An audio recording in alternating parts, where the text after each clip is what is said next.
Welcome to Season 3, Episode 13 of the WeCOACH podcast presented by Hudl. I'm your host, Megan Kahn, CEO of WeCOACH, and as always, we'll sit down for candid conversations with women coaches, administrators, and industry influencers in the world of sports. Let's give a big shout out to our presenting partner, Hudl. They're continuing to level the playing field for women in sports, both through the technology they create and by investing in programming like this podcast. For more information on how Hudl is helping teams compete with confidence and make every moment count, please visit hudl.com. Today, we're sitting down with Yolanda Bronston, girls varsity basketball coach at St. John's Country Day School, a small private school in suburban Jacksonville, Florida. In her 4 seasons as head coach, she has led the team to the state playoffs, and this past season, in a year marked by the pandemic, she led the Spartans to their first district championship in 29 years. A staple on the AAU scene, as well as the high school sidelines, I'm excited for our coaching community to learn more about Yolanda's remarkable journey. Hey, Coach, welcome to the WeCOACH podcast. Thanks so much for being here. Thank you so much for having me, Megan. I've been so excited about this. I know. I'm so excited. And honestly, I owe it to Hudl, our partner, for getting us connected. We have a lot to chat about in our conversation today. And then the other cool thing is you're in remarkable company, because I think we've only had 1 or maybe 2 other high school coaches ever in 3 seasons on this podcast. Oh, wow. I am honored. That's awesome. You should be honored. You got big shoes. You got a great story to tell. I can't wait for our community to hear more about it. I want to start because I do know what this past year was like for you. Let's talk about the pandemic. Let's have you share about your health, if you don't mind talking about that. Everything you went through, even away from the basketball court this past season. Sure. Well, COVID was probably, this has been one of the most challenging times of my life. And surely this past December, especially, we had just started our season. We are like 2 weeks into the season, maybe 3 games. And, I decided we had 1 senior. So I decided, we need to move senior night up because everything was just so unpredictable. So I didn't want her to miss out on a senior year on a senior night because, we would have to cancel the season as the other teams had in the previous year. So we decided to move senior night up. It was December 1st. I'm super excited. And, I was a little congested, but, seasonal changes happens to me every year.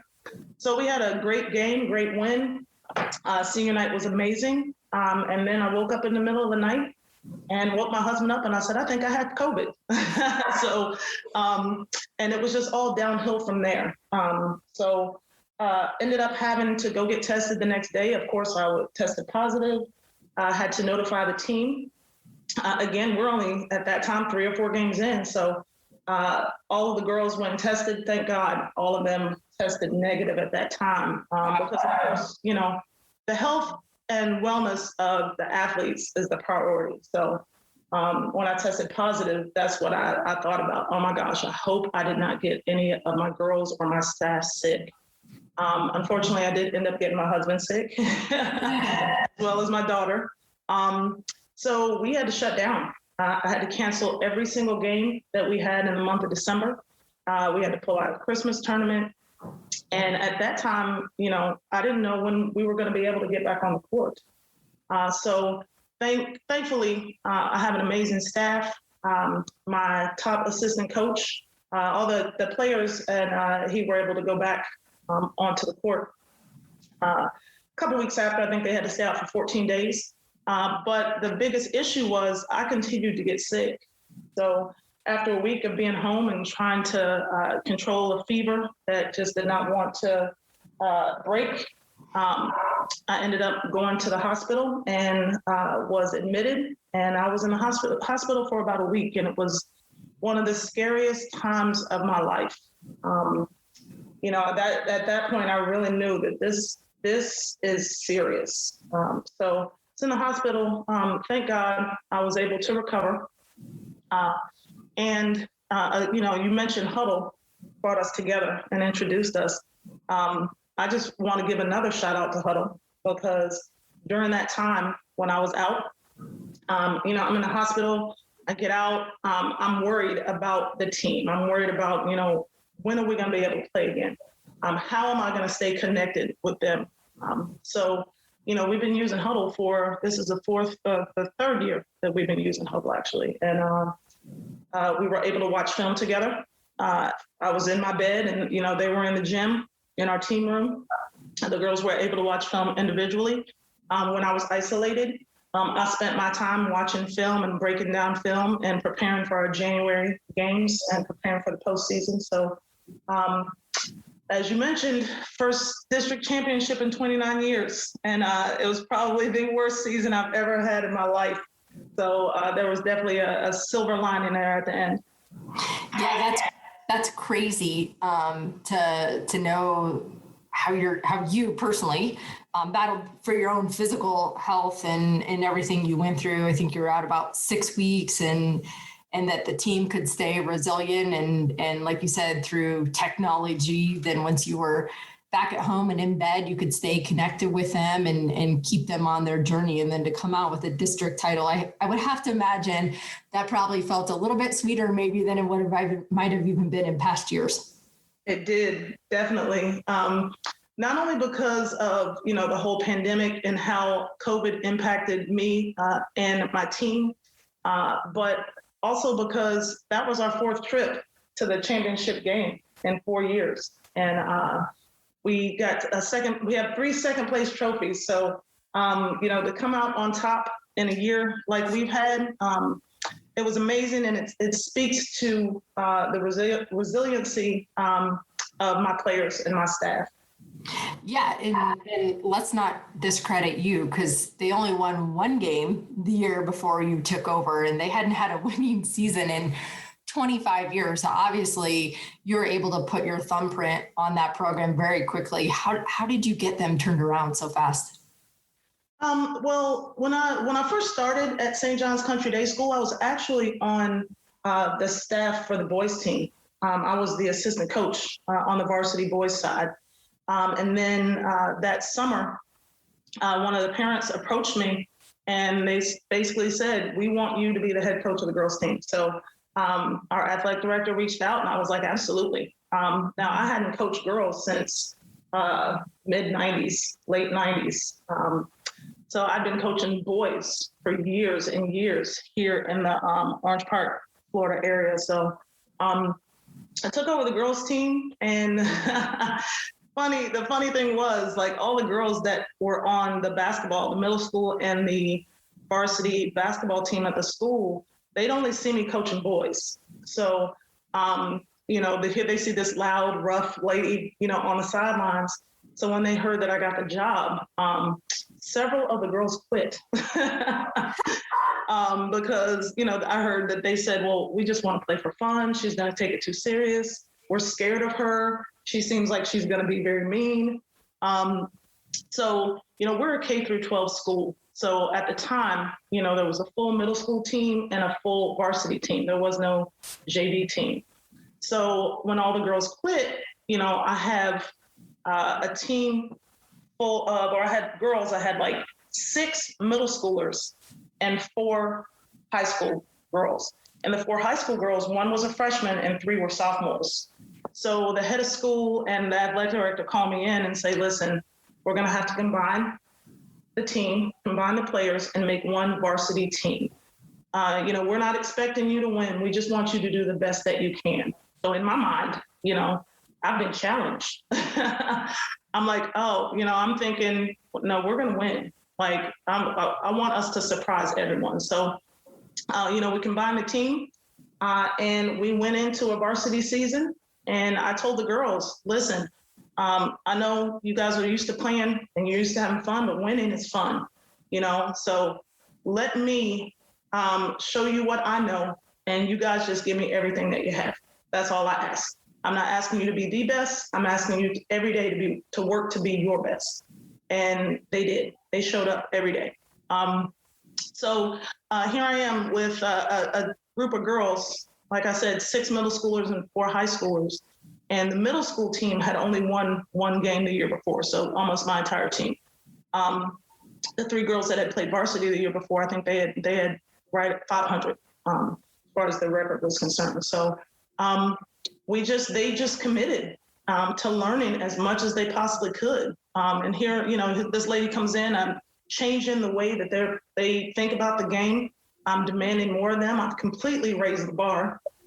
But they stepped up every single day. So one of the things that we did, me coming from the college ranks, I was a college assistant at Norfolk State University for 3 seasons. And I was used to watching film and breaking down film. These girls had never done that before. So we watched film. We watched a lot of film. I had the assistant coach taking statistics by hand, and I had, one of the students at the school recording the games. And I taught the girls how to watch film, how to break down the film, and we use that information to plan practices. We use that information to plan individual workouts. We use that information to prepare for games, right?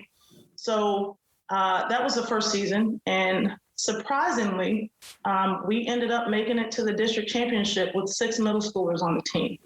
We ended up beating teams that this program had never beat before. We weren't even considered to be, in the running for anything at all. But like I said, my girls committed, they stepped up, and that was the first season. So then, fast forward, we have another 2 amazing seasons, and we get better and better and better. I attribute a lot of that to using Hudl, because that second season, I said, okay, that these stats are great and the film is great, but I need analytics. I need reports. I need breakdowns. Who's my best player? Who's my best scorer? We know that from the scorer's book, but who's my best defender? Who's getting the most deflections? What's my best lineup?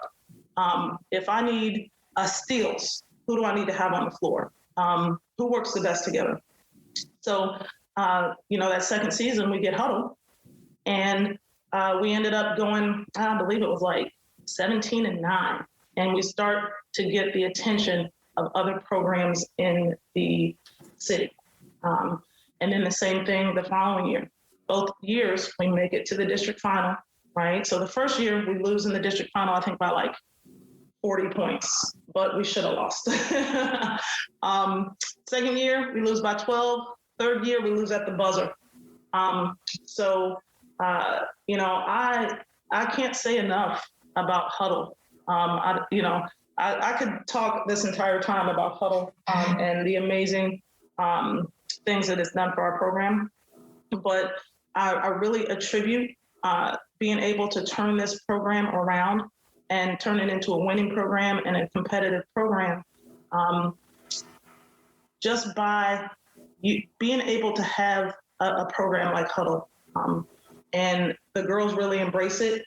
They tell me, Coach, I don't understand how any other team can really practice or be the best they can be without using this sort of software. So I say all that to say that is how we were able to all work together and turn this program around.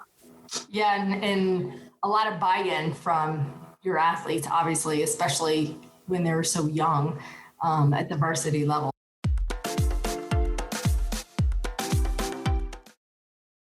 You alluded to coaching at Norfolk State. I want you to share with our listeners like your whole journey, because you've been at the high school level, AAU, D1. Can you backtrack a little bit and share your whole coaching journey? Sure. I was a player. I played basketball, I think, since I was in the 5th grade. And I was blessed to, be able to play Division I basketball under the great late Dr. Brenda Riley. But I was an underperformer in college. I'll put it like that. I didn't reach my full potential. I didn't work hard enough. So when I graduated, I knew I wasn't done with the game. I wasn't done with basketball, and I knew basketball wasn't done with me. I still loved it, and I still felt like, I left so much on the table as far as what I could do with basketball and what I could give back to the game. So after college, I decided to go home. I'm from Blacksburg, Virginia. So I went back to Blacksburg, and the plan was I'm going to apply for grad schools, and I'm going to go to grad school, I'm going to get my MBA, and I'm going to climb the corporate ladder and make as much money as I possibly can. That was my 21-year-old mindset. So I ended up going back home to Blacksburg, and my high school coach, while I was there, asked me if I would help him coach. So I became his assistant. I had a great time, learned a lot from him. And then end of that year, it was time to move on. So I ended up going to Old Dominion University in Norfolk, Virginia. And like I said, I wasn't done with basketball. That whole year, other than, helping my high school coach, there was something missing, because basketball had been such a huge part of my life since I was in the 5th grade. So when I got to Norfolk, I reached out to every single coach in the area, in the entire Hampton Roads area.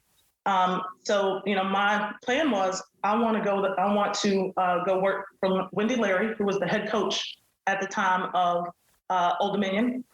And at that time, Norfolk, Virginia was a hotbed for women's basketball. Old Dominion, they were reaching the Final Four. They had one of the best teams in the country. So that was the plan.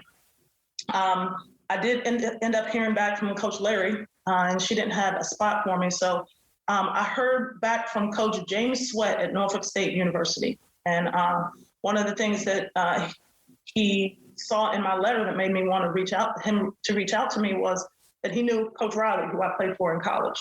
They had sat on the board, I think, of one of the women's basketball organizations. So he called me in. We sat down. We talked about family and hoops. I learned that he had a Division II championship under his belt at Hampton University. So I was like, yes, I want to work from him. I want to learn from him. So he hired me as a graduate assistant. So I was there. I was working for free. I didn't mind. I was going to school at the same time. And I did get a couple other jobs here and there so I could make a little bit of money. But, I was able to go and learn from him every single day. So I wanted to prove my worth, though, because I was still a competitor, and I wanted to be the best graduate assistant in the Hampton Roads area. So he assigned me to film exchange. That was my job, film exchange and recruiting. So I was able to watch him learn from the associate head coach. And I knew that there was a player in Southwest Virginia, and I knew she was really good, and I happened to be friends with her family. So kind of on the side, I started to recruit and call her family. And then I kind of let him know, hey, I think I've got a player for us. So she signed, and he was like, man, great job. And he hired me as a full-time assistant. So, when I was there at Norfolk State, I was able to work basketball camps at Old Dominion. So I was exposed to great basketball minds. Coach Sweat that I was working for, Coach Larry at Old Dominion, Coach Chappell, Coach Capel, excuse me. He was the men's coach at the time. I was able to sit and pick his brain and learn from him. I was still young at the time, young with good knees, I like to say, way back then. And I was able to work out and play with the Old Dominion players every day.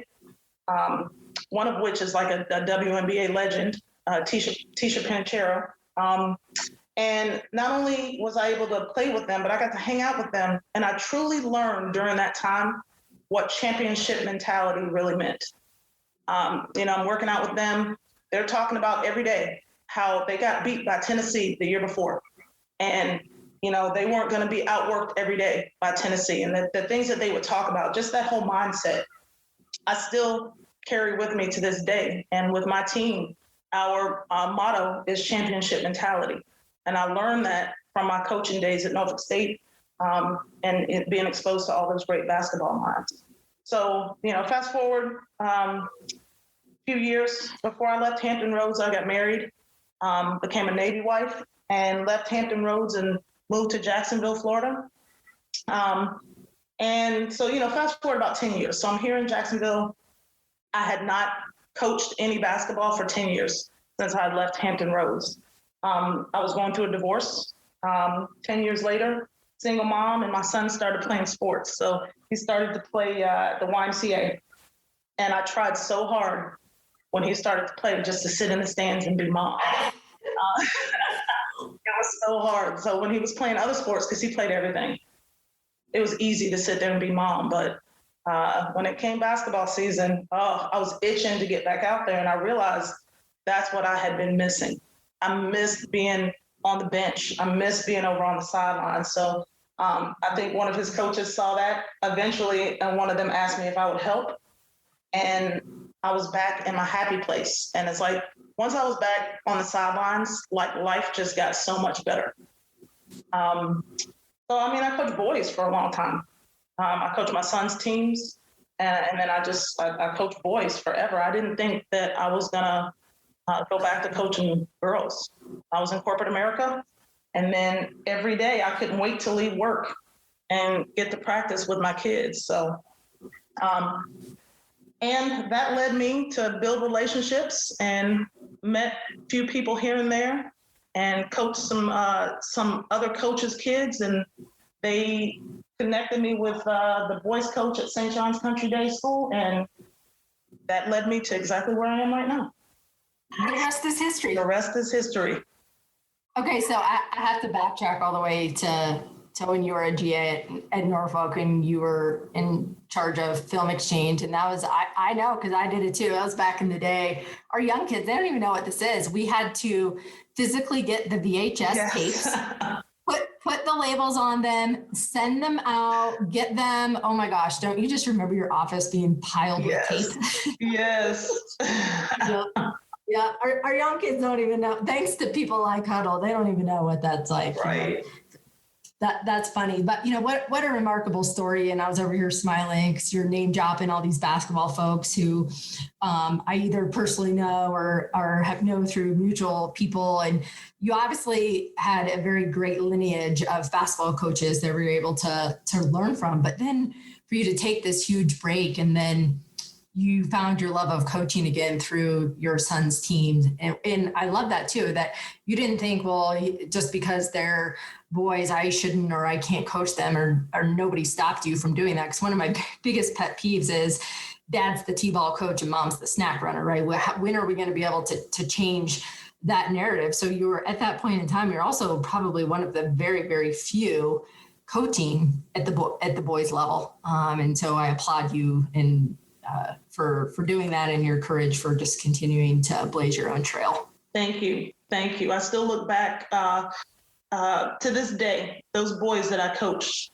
And I mean, we had great teams. I had a lot of undefeated seasons. I had championships. I had a waiting list to get on my team. And I think I was one of like maybe 2 women in this area that were coaching boys. So now those same boys are 17, 18, 19 years old. I still follow them, if they're high school games. They'll see me sitting in the stands.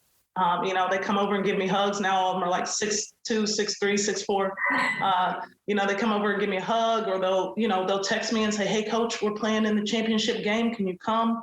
And just to hear, these big guys, these, young men, almost grown men, to tell me that I'm the best coach they ever had is just, it's amazing. One of the best feelings in the world. It beats that corporate America paycheck in my mind any day. For sure. So, and I don't know if you have an answer for me, but I'm curious to ask, because coaching boys, and this was probably the first time they ever had a woman as a coach. And then also fast forward to taking over a team that's barely won any games and everyone quits. How do you get that buy-in right away from these kids? When I started, specifically when I started at St. John's, I was like, what do I have to give these kids, right? And I thought about the exact same question that you just asked. How am I going to get their buy-in? I'm just myself, I'm myself, and I show them that. I think with kids, whether it's the girls I'm coaching now or the boys that I coached when they were younger, they have to know that you care about them, whether they score another basket for you ever again or not, right? So they have to know that you're a genuine person, that you genuinely care about them, and they have to know that you're consistent Kids are watching. That they're going to watch it. They have to know that you're consistent, and that you know what you're talking about. Once they see that what you show them actually works, then they're like, okay, I want to follow her. I want to do anything she says because I know that that's going to work. So, consistency, knowledge, and caring, really caring about them. And forming those relationships, not just with the team, but each individual player. Once I, did all those things, the buy-in was easy. And it just came with being myself. That's really kind of who I am. I always try to be who I needed when I was their age, as far as a coach, a mentor. So. Authentic leadership. Yes, that's a great way to put it. Authentic leadership. I love it. So not only did you experience firsthand the pandemic, but on top of the pandemic, obviously our country is going through one of the most divided racial injustices that, at least in my lifetime, I think I've probably ever gone through. Are those conversations ones that you're helping to fuel within your team and help try to cultivate and make sense of what was happening going on? Absolutely. Megan, with me, none of this is new, right? What's new is now everybody has cameras or phones with cameras on them, right? So, from a coaching perspective, I try to create a safe space for my players, right? We have a lot of different conversations about everything and anything. I've always had very diverse teams. The room that I'm sitting in right now, I'm looking around and I have pictures of almost every team I've ever coached, all very diverse teams. The great thing about sports is sports will bring you together. When you're on a team, they bring you together instead of divide you, no matter what's going on outside of that gym, off that field, off that track, what have you. So, I try to, when everything really started to come to light over the past year or so, I want to change the world. And all of these things were just weighing so heavy on me every day. And I'm like, what can I do? I've got to do something. It may not be on a grand scale, but what can I do to make change? And I realized that creating that safe space for my players, and for any of the kids that I'm around each day, the way to change the world is by creating that space and facilitating those conversations in hopes that as these kids get older and they grow, that they will learn how to create that same safe space in their life with whoever they come across and whoever's lives they touch, right? So I had to tell myself, I'm not going to change the world overnight, right? But pouring into these kids and teaching them and allowing them to come to talk to me about how they're feeling about what's going on in the world, I think I'm teaching them that to pay that forward and to do the same. It's not easy. I deal with a lot of teenagers, and everybody's family has their own view of the situation that's going on in the world. And I try not to judge. I not try not to put my opinions on anyone else. But again, facilitating those conversations and being that safe space for these young athletes, I think that is how we affect change. And that's what I try to do every day. Reminds me of the quote from Maya Angelou: people will forget what you said, people will forget what you did, but people will never forget how you made them feel. And as you were talking about that, that's what came to mind for me. So thank you for sharing that. Thank you. We end every episode with rapid fire, so I get to put you on the hot seat for a second. Okay, let's go. All right. What can we most likely find you doing on an off day? Listening to music. Whatever I'm doing, I'm listening to music. All right, then we're going to have a subset of that question because now I have to know what kind of music. Well, I listen to everything. Like, I'm a true music lover. I was, I'm a 70s baby, born and raised in the 80s and 90s, classic hip hop all day long. Lately, I can't stop listening to the new J. Cole album. It was dropped on my birthday. I listen to it all day, every day. Name something on your bucket list. I've got two. I want to travel to Western Africa. I did my ancestry, and that is where my ancestors are from. So I want to travel to Western Africa, and I want to take a team to play in the Final Four in Lakeland, Florida one day. All right. You know what, Coach? You get there, I'll be there. All right. I'm going to hold you to that, Megan. You should. I love Florida.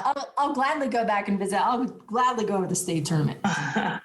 Of all the things you've done in your career, is there one thing that you could name that sticks out the most? Oh, wow.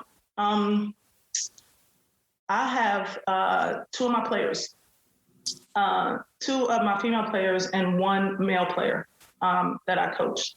And everybody said, nobody believed that any of them would go and play college basketball. I believed in all three of them from day one, even when they didn't believe in themselves. So the fact that two of them are playing college basketball right now, I just had dinner with them the other night, and the fact that the young man that I coached is going to play college basketball next year, that is, I'll say, one of our accomplishments, because I didn't do it myself. They put in all the work, but that's what stands out to me. And I get a little emotional thinking about it. Just my heart just swells with pride. So that was a long answer for a rapid fire question, but that's gotta be it. But well, looking back, if you could give your younger self one piece of advice, what would you say? I would tell my younger self to work hard, love yourself. You are worthy, and don't ever dim your light to make someone else's light shine brighter. Don't ever dim your own light. Be a boss. Be a boss woman for all the young women out there. I appreciate Yes, be a boss woman. Well, Coach, I cannot say enough. I appreciate your time. I appreciate your insight. I'm so glad you're healthy now, and I look forward to great things to come in your future. So thanks so much for being here. Megan, thank you so much for having me. This has been amazing. And thank you and WeCOACH for all that you do. And I will see you in July at the Academy. Yes, you will. Looking forward to it. Thanks for listening to today's episode, and thanks to our podcast partners, Hudl and WiSP Sports. Please visit our website at wecoachsports.org for a full list of our upcoming events. And until next time, all sports, one voice, WeCOACH.